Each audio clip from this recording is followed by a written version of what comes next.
क्या आपको लगता है कि डिजिटल डेटा हमेशा एक सीधी, स्वाभाविक और क्रमिक बढ़त का पालन करता है? यदि हम भारत के पूरे डिजिटल मनोरंजन उद्योग का बारीकी से डेटा विश्लेषण करें, तो एक तरफ देश के सबसे बड़े और स्थापित फिल्म स्टूडियोज हैं, जिनकी महामहंगी फिल्मों के विज्ञापनों, टीजर्स और मुख्य झलकियों को 50 मिलियन वास्तविक और प्रमाणित दर्शक तक पहुंचने में कई हफ्तों का समय लग जाता है। लेकिन इसके ठीक विपरीत दूसरी तरफ भोजपुरी संगीत जगत का एक ऐसा अनोखा और अविश्वसनीय डेटा चार्ट है, जहां कोई भी नया गाना इंटरनेट पर अपलोड होने के मात्र 24 घंटे के भीतर 100 मिलियन यानी पूरे 10 करोड़ व्यूज के गणितीय मील के पत्थर को छू लेता है। इस आंकड़े को सामान्य नज़रों से देखना बहुत आसान लगता है, लेकिन जब हम इसके पीछे के सांख्यिकीय गणित को गहराई से समझना शुरू करते हैं, तो सच्चाई कुछ और ही निकलती है। यदि हम बिहार, उत्तर प्रदेश, झारखंड और नेपाल के सीमावर्ती क्षेत्रों की कुल जनसंख्या का आधिकारिक सरकारी डेमोग्राफिक डेटा निकालें और उसमें से इंटरनेट का उपयोग करने वाली एक्टिव आबादी को अलग करें, तो यह सांख्यिकीय रूप से पूरी तरह असंभव और तर्कहीन नजर आता है कि उस क्षेत्र की 100% आबादी एक ही दिन, एक ही समय पर अपने सारे काम छोड़कर केवल उसी एक नई वीडियो को बार बार देख रही हो। इस भौगोलिक क्षेत्र में रहने वाले लोगों की कुल संख्या और उनके इंटरनेट डेटा उपभोग की एक निश्चित सीमा है। तो फिर सवाल उठता है कि यूट्यूब के डेटा ग्राफ पर अस्वाभाविक रूप से रातों रात इतना बड़ा और विशाल का उछाल कैसे आ जाता है? भोजपुरी म्यूजिक इंडस्ट्री के इस कड़वे, छिपे हुए और सांख्यिकीय सच में आपका स्वागत है। आज हम इस वीडियो में किसी भी कलाकार या गायक की व्यक्तिगत आलोचना या उनके निजी जीवन पर बात नहीं करेंगे। आज एक निष्पक्ष विश्लेषक के रूप में हम पर्दाफाश करेंगे उस जटिल डिजिटल मशीनरी, कृत्रिम बुद्धिमत्ता के दुरुपयोग और कंप्यूटर प्रोग्रामिंग के हिडन तौर तरीके का, जो आपके इंटरनेट इस्तेमाल करने की आदतों, आपके कीमती समय और आपके क्लिक करने की स्वाभाविक प्रवृत्ति का इस्तेमाल करके हर महीने करोड़ रुपए का एक गुप्त वित्तीय साम्राज्य खड़ा कर रहा है। अगर आपको अपनी स्क्रीन पर दिखने वाली ये करोड़ों के आंकड़े पूरी तरह से वास्तविक इंसानी दर्शकों की पसंद से आते हुए महसूस होते हैं, तो आपको डिजिटल दुनिया के सबसे बड़े भ्रम को समझने की जरूरत है। जब आप इन बड़ी क्षेत्रीय म्यूजिक कंपनियों के दर्शकों के वास्तविक स्रोतों के डेटा की तकनीकी जांच करेंगे, तो आपको पता चलेगा कि इन आंकड़ों का एक बहुत बड़ा और प्रभावी हिस्सा किसी गांव या शहर के आम दर्शकों के फोन से नहीं, बल्कि क्लिक फार्म्स और स्वचालित रोबोट नेटवर्क के जरिए पैदा किया जा रहा है। इसे तकनीकी गणितीय भाषा में कृत्रिम या नकली ट्रैफिक कहा जाता है। इसके तहत बड़े शहरों के बाहरी इलाकों में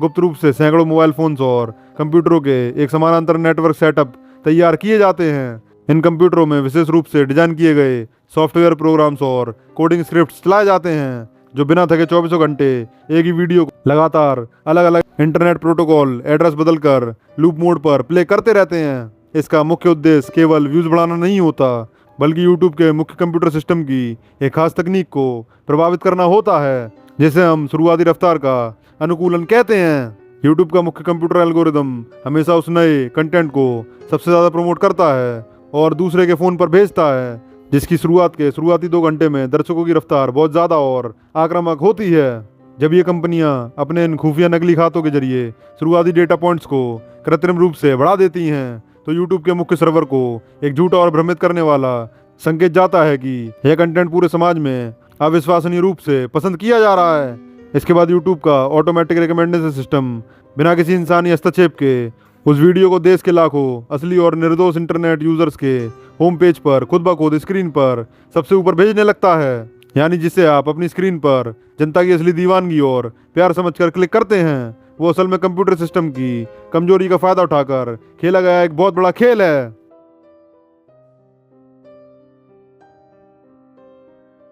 यदि हम इस क्षेत्रीय संगीत उद्योग के कंटेंट के ऐतिहासिक विकास का एक व्यवस्थित समय रेखा विश्लेषण करें, तो हमें 80s और 90s के पारंपरिक समृद्ध और संस्कारी लोक संगीत की तुलना में आज के आधुनिक डिजिटल कंटेंट में एक बहुत बड़ा और चिंताजनक भटकाव साफ दिखाई देता है। एक दौर था जब इस भाषा के संगीत में मिट्टी की सौंधी खुशबू, ऋतुओं का वर्णन और लोक गाथाएं शामिल हुआ करती थीं। लेकिन आज अगर आप इंटरनेट का मुख्य पेज खोलकर देखेंगे, तो आपको कला के नाम पर सिर्फ और सिर्फ कम गुणवत्ता वाले उत्पाद, दोहरे अर्थ वाले असली शब्द और सामाजिक मर्यादाओं को ठेस पहुंचाने वाले भद्दे दृश्य दिखाई देंगे। मगर रुकिए, आपको क्या लगता है कि यह सांस्कृतिक गिरावट अचानक अपने आप आ गई है? क्या इस भाषा को बोलने और समझने वाले करोड़ों दर्शक अचानक से अपनी प्राचीन सभ्यता को भूलकर केवल ऐसा ही खराब कंटेंट देखना चाहते हैं? इसका जवाब है बिल्कुल नहीं। यह कोई इत्तेफाक या दर्शकों की बदलती पसंद का नतीजा नहीं है, बल्कि यह कॉर्पोरेट दुनिया की एक बहुत ही सोची समझी, क्रूर और व्यवसायिक वित्तीय रणनीति है, जिसे अर्थशास्त्र की भाषा में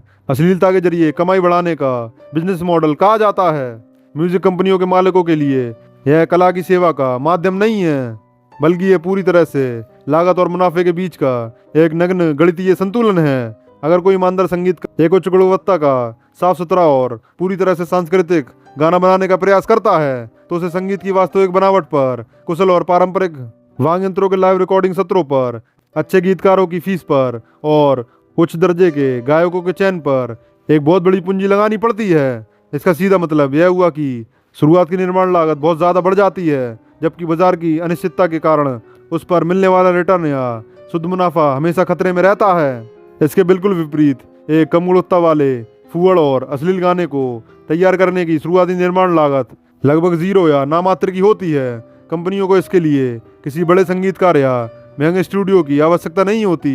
कंप्यूटर पर पहले से रिकॉर्ड की गई किसी भी पुरानी डिजिटल धुन को उठाया जाता है, उस पर कुछ ही मिनटों में बिना किसी तुकबंदी के दोहरे अर्थ वाले बोल्ड शब्द लिख दिए जाते हैं और एक ऐसा उत्तेजक पोस्टर तैयार किया जाता है जिसकी क्लिक किए जाने की सांख्यिकीय संभावना 90% से भी ऊपर चली जाए। आज के समय में जब ग्रामीण इलाकों तक सस्ते और असीमित इंटरनेट का फैलाव हो चुका है, तब इस प्रकार के भद्दे और उत्तेजक पोस्टरों को देखते ही लोग उत्सुकता के कारण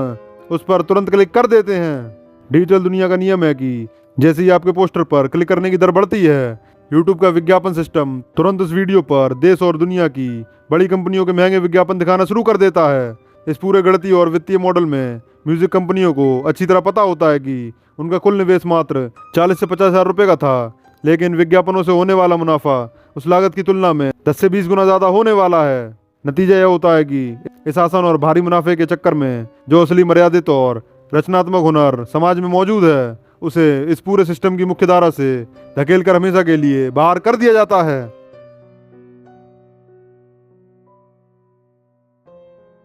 आइए अब हम इस पूरे उद्योग के सबसे बड़े और सबसे ज्यादा ध्यान भटकाने वाले कृत्रिम कारक का विश्लेषण करते हैं, जिसे आम जनता और सोशल मीडिया की भाषा में स्टार वॉर्स या कलाकारों की महाजंग कहा जाता है। फेसबुक, यूट्यूब और इंस्टाग्राम पर दो बड़े सुपरस्टार से अंधभक्त प्रशंसकों के बीच चलने वाली 24 घंटे की गाली गलौज, लाइव वीडियोज में आकर एक दूसरे के परिवारों पर लगाए जाने वाले बेहद संगीन और भद्दे आरोप और मंचों पर माइक फेंक देने के बड़े बड़े विवाद, यह सब बाहर से देखने वाले एक आम निष्कलंक दर्शक को एक वास्तविक और जानलेवा दुश्मनी की तरह दिखाई देती है। लेकिन अगर आप इस पूरे ड्रामे को एक डेटा विश्लेषक की ठंडी नजर से देखेंगे, तो आपको समझ आएगा कि यह कोई असली नफरत नहीं है। यह विशुद्ध रूप से गणित की गेम थ्योरी और कॉर्पोरेट एजेंसियों द्वारा सोचे समझे पब्लिसिटी स्टंट का एक बहुत ही चालाक हिस्सा है। गणित और अर्थशास्त्र की प्रसिद्ध गेम थ्योरी के अंतर्गत एक बहुत ही महत्वपूर्ण नियम होता है, जिसे नेस इक्विलिब्रियम या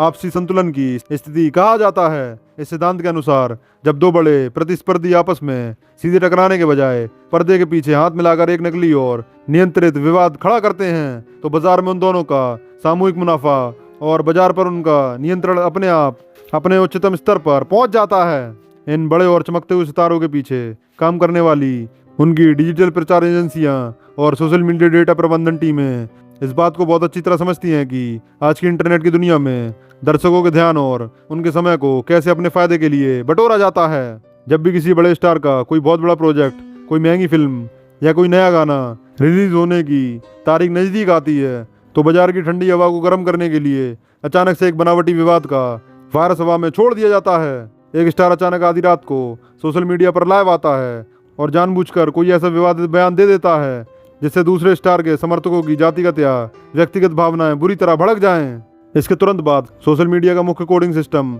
एक्टिव हो जाता है। इंटरनेट का नियम है कि नफरत और विवाद पर लोग सबसे ज्यादा समय बिताते हैं। देखते देखते हजारों छोटे मोटे न्यूज चैनल्स, रोस्टर्स और यूट्यूबर्स उस विवाद की छोटी छोटी क्लिप्स उठाकर अपने चैनल्स पर डालने लगते हैं और पूरे इंटरनेट पर कंटेंट का एक अंतहीन चक्र बन जाता है। इसका सीधे वित्तीय परिणाम यह होता है कि दोनों स्टार्स के पुराने और नए गानों पर बिना एक भी रुपया विज्ञापन में खर्च किए पूरे देश से भारी मात्रा में वास्तविक सर्च वॉल्यूम और इंटरनेट ट्रैफिक उमड़ पड़ता है। जब दोनों विरोधी पक्ष मिलकर जनता के इस गुस्से और दीवानगी के जरिए करोड़ों व्यूज का एक विशाल साझा रेवेन्यू पुल तैयार कर लेते हैं, तब पर्दे के पीछे किसी बंद आलीशान कमरे में बैठकर वे एक दूसरे से हाथ मिला रहे होते हैं और अपने अपने मुनाफे के हिस्से को गिन रहे होते हैं। इस पूरे खेल में वास्तविक नुकसान सिर्फ और सिर्फ उस हम भोले वाले दर्शक का होता है जो इन दोनों की झूठी लड़ाई को सच मानकर इंटरनेट पर अपना कीमती समय, अपनी मानसिक शांति और अपने माता पिता के पैसों का इंटरनेट डेटा पूरी तरह बर्बाद कर देता है।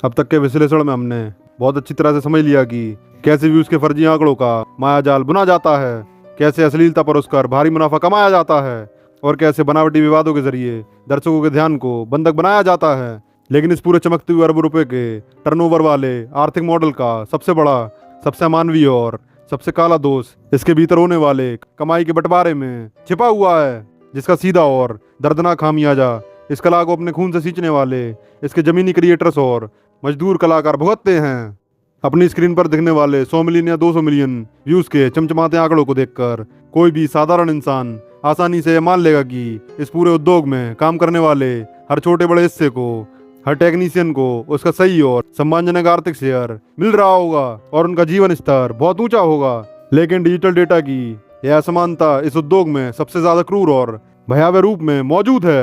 इस पूरे क्षेत्रीय उद्योग के भीतर स्वामित्व अधिकारों का संस्थागत शोषण करने वाला एक बहुत बड़ा और मजबूत सिंडिकेट काम करता है। जब किसी दूर दराज के गांव या छोटे शहर से आया हुआ कोई अत्यंत प्रतिभावान लेकिन गरीब गीतकार या संगीतकार कोई बहुत ही खूबसूरत ओरिजिनल धुन या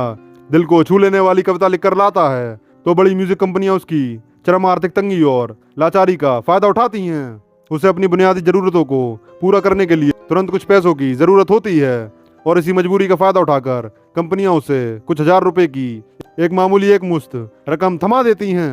इसके बदले में उससे एक कानूनी दस्तावेज पर हस्ताक्षर करवा लिए जाते हैं, जिसे तकनीकी भाषा में पूर्ण बौद्धिक संपदा का स्थायी हस्तांतरण कहा जाता है। इसका सीधा कानूनी और गणितीय मतलब यह हुआ कि उस गाने से भविष्य में जीवन भर दुनिया के किसी भी कोने से होने वाली पूरी की पूरी कमाई हमेशा के लिए उस म्यूजिक कंपनी की तिजोरी में जाएगी। उस गाने को अपने दिमाग और आत्मा से पैदा करने वाले असली क्रिएटर को सिर्फ एक बार एक फिक्स्ड छोटी सी रकम दे दी जाती है। इसके बाद उस गाने पर चाहे यूट्यूब पर 100 मिलियन व्यूज आए या पूरी दुनिया में 1 बिलियन व्यूज आ जाएं, उस मूल निर्माता को मिलने वाले रॉयल्टी का हिस्सा कानूनी रूप से बिल्कुल 0% होता है। इसके साथ ही जो background dancers, camera crew, lightman और तकनीकी टीम के सदस्य चिलचिलाती धूप और धूल में दिन रात अपनी शारीरिक मेहनत और उनकी दिहाड़ी का रेट सरकार द्वारा तय किए गए न्यूनतम मजदूरी के स्तर से भी कम होता है। इस उद्योग के शीर्ष पर बैठी मुट्ठी भर बड़े स्टार्स तो स्टेज शोज, फिल्मों और बड़े विज्ञापनों के जरिए अपनी व्यक्तिगत ब्रांड वैल्यू को स्केल करके करोड़ रुपए बटोर लेते हैं। लेकिन जो कलाकार इस पूरी वैल्यू चेन की असली बुनियाद है, वह आज भी अपने बूढ़े माता पिता की दवाइयों और अपने घर के मासिक किराए को चुकाने के लिए दर दर की ठोकरें खाने पर मजबूर है। यह कला के नाम पर इंसानी श्रम और प्रतिभा का एक बहुत बड़ा और संस्थागत शोषण है।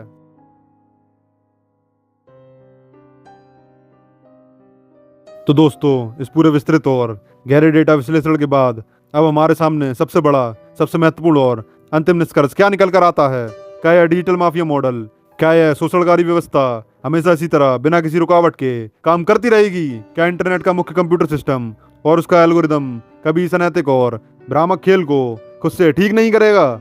इस सवाल का जवाब बहुत ही सीधा और व्यवहारिक है। डिजिटल दुनिया का कोई भी कंप्यूटर सिस्टम या एल्गोरिदम अपने आप में कोई नैतिक चेतना नहीं रखता। उसका सुधार हमेशा उसके दर्शकों के व्यवहार और उनके द्वारा दिए जाने वाले सिग्नल से तय होता है। लेकिन अच्छी बात यह है कि अब बाजार के भीतर एक बहुत बड़ा कंज्यूमर करेक्शन यानी दर्शकों की तरफ से आत्म सुधार की प्रक्रिया शुरू हो चुकी है। इस भाषा को समझने वाले दर्शकों का एक बहुत बड़ा और समझदार सैंपल साइज अब इस बात को अच्छी तरह से भांप चुका है कि उन्हें किस तरह एक फर्जी डेटा के चक्कर में फंसाकर उनके इमोशंस का इस्तेमाल करके सिर्फ एक व्यवसायिक टूल की तरह इस्तेमाल किया जा रहा था। इसी का नतीजा है कि आज के युवा और साहसी स्वतंत्र कलाकार अब इन बड़ी माफिया कंपनियों का साथ पूरी तरह छोड़कर सीधे दर्शकों तक पहुंचने के आधुनिक मॉडल का इस्तेमाल कर रहे हैं। वे बिना किसी बिचौलिए के, बिना किसी अश्लीलता के अपने खुद के डिजिटल प्लेटफॉर्म्स पर शुद्ध, मर्यादित और प्राचीन लोक संगीत को पब्लिश कर रहे हैं और देश की समझदार जनता भी अब उन्हें पूरे दिल से सपोर्ट कर रही है। लेकिन इस पूरे दूषित हो चुके सिस्टम को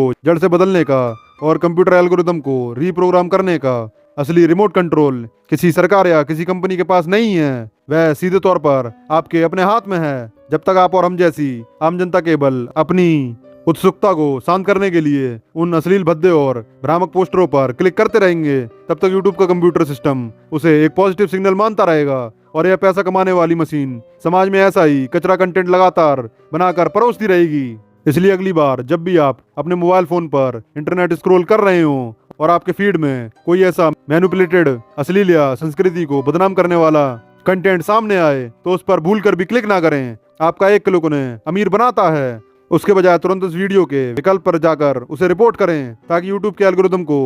एक मजबूत नकारात्मक संकेत मिले कि समाज अब इस प्रकार के कंटेंट को पूरी तरह से खारिज कर चुका है। इसके बिल्कुल विपरीत जो स्वतंत्र और प्रतिभावान कलाकार वास्तव में मूल्य आधारित, गौरवशाली और पारिवारिक कंटेंट बना रहे हैं, उनके वीडियो को पूरा देखकर उसे लाइक करके और अपने परिवार के ग्रुप्स में शेयर करके उनके डेटा सिग्नल्स को इतना मजबूत कर दीजिए कि यूट्यूब का सिस्टम उन्हें खुद ब खुद प्रमोट करने पर मजबूर हो जाए। यह भाषा सिर्फ मनोरंजन या चंद गानों की बोली नहीं है। यह देश के करोड़ों लोगों की ऐतिहासिक, सांस्कृतिक और सामाजिक पहचान का एक अत्यंत समृद्ध डेटाबेस है। इसे मुट्ठी भर लोगों की तिजोरियां भरने के लिए और चंद रुपयों की कमाई के लिए इस तरह सरे बाजार नष्ट मत होने दीजिए। अपनी भाषा के सम्मान की रक्षा करना सीधे तौर पर आपकी अपनी जिम्मेदारी है। आपको क्या लगता है, क्या हमारे संगठित प्रयास से इस डिजिटल इकोसिस्टम को पूरी तरह से साफ किया जा सकता है? क्या भोजपुरी संगीत को उसका पुराना गौरव वापस मिल सकता है? अपने मूल्यवान विचार, अपने तर्कसंगत और डेटा बेस्ड कमेंट्स नीचे कमेंट बॉक्स में पूरी ईमानदारी से जरूर दर्ज करें। अगर आपको हमारा यह गहरा और खोजी केस स्टडी सच और तथ्यों से भरपूर लगा हो तो इस वीडियो को लाइक दें, इसे अपने पूरे मित्र नेटवर्क में शेयर करें और सच की इस आवाज को मजबूत करने के लिए हमारे चैनल को सब्सक्राइब करना ना भूलें। जय हिंद।